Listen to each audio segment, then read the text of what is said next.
കഴിഞ്ഞ ദിവസം പകലാണ് തിരൂർ ബസ് സ്റ്റാൻഡിൽ സ്വകാര്യ ബസ് ജീവനക്കാർ തമ്മിലടിച്ചത്. സമയത്തിനു മുന്നേ ആളെ കയറ്റിപ്പോയത് ചോദ്യം ചെയ്തതാണ് സംഘർഷത്തിനിടയാക്കിയത്. ഇതേ ചൊല്ലിയുള്ള തർക്കം കയ്യാങ്കളിയിൽ കലാശിക്കുകയായിരുന്നു. മറ്റു ബസ്സുകളിലെ ജീവനക്കാരും നാട്ടുകാരും ചേർന്ന് ഇരുവരെ പിടിച്ചുമാറ്റി സംഘർഷം അവസാനിപ്പിച്ചു. സംഘർഷത്തിന്റെ CCTV ദൃശ്യങ്ങൾ പുറത്തു വന്നിട്ടുണ്ട്.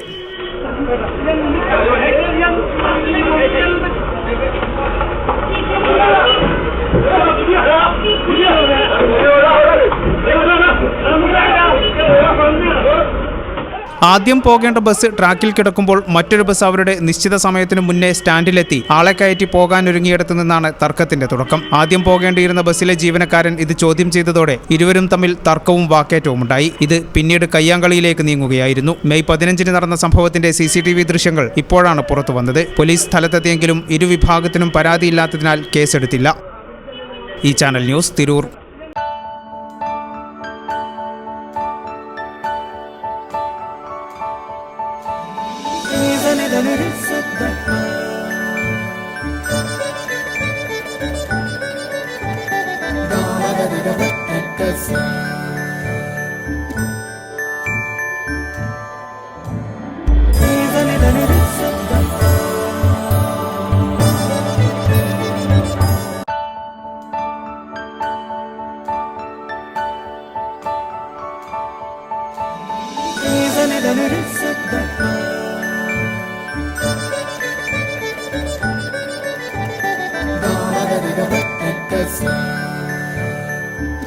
Qatar golden diamonds, Calicut road, Valanchery.